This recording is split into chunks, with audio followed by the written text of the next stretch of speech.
where they make the famous Bukhara nasi. Dah masuk dalam tanah semua dah. That's a stop. Chef?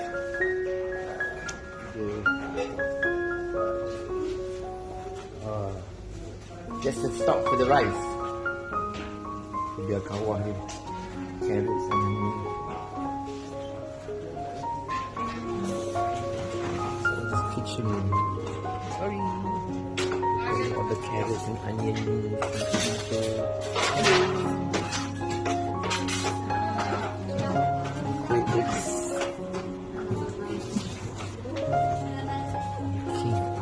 Dah siap.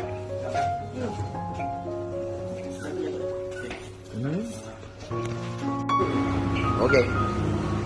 Dia nak tunjuk macam mana pilau yang dah masak tu. Wow. Oh, beautiful. Ini dah besar kawah dia. Ini belum siap je kan? Nak tunjuk dia kacau. Ini belum masak betul lagi. Ask chef how many hours he cook here inside here? So ni is a plain pilau. There you are. Dia tak ada apa, tak ada. The whole process takes 2.5 or 3 hours. To cook. Yes, to cook. But they steam it. So this pulau no meat, yeah? It's just vegetable. Kosong. They steam it during the 40 minutes. Oh, 40 minutes to steam it. Yes. Okay, itu dia ya. Dikukus selama 40 minit in the brass pot here. And then of course they serve with other meat dishes and all that to go along with the rice.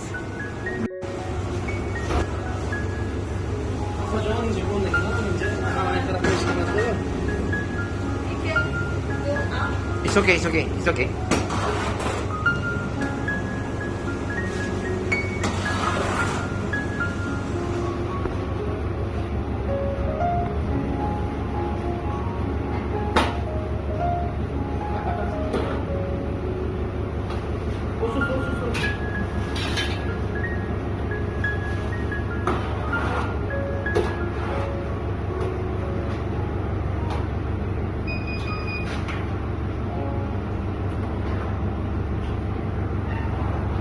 Lama je dia kacau nasi tu.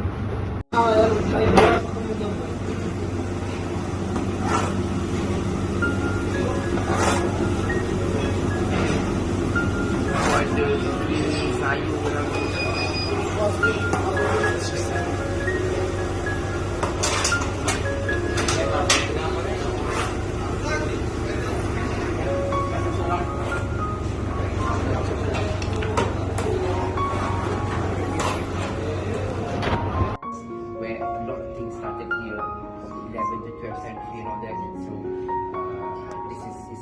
something that I find very useful for the future generation to come back to history and enjoy this beautiful country. Because I love shopping here. So many beautiful things to buy and many beautiful people. Thank you. Alright. Oh, thank you. Thank you. Wonderful culture. Wow. For you. The best. So salad for salad. We're making salads. Not for Kitchen knife. No. That's kitchen knife. And bukan as Malay chef I lah. Oh, thank you. So beautiful. Wow, the leather and all that. because Uzbek sponsor. Because Uzbekistan is Very Very strong. strong. I Yes, see. yes. So I have a cap now. Yes, we have everyone there to come and visit Uzbekistan, especially Bukhara. Thank you very much. Most welcome. And thank you for hosting us. Thank you so much. This is for Mr. Kita kita ambil gambar je, Mat.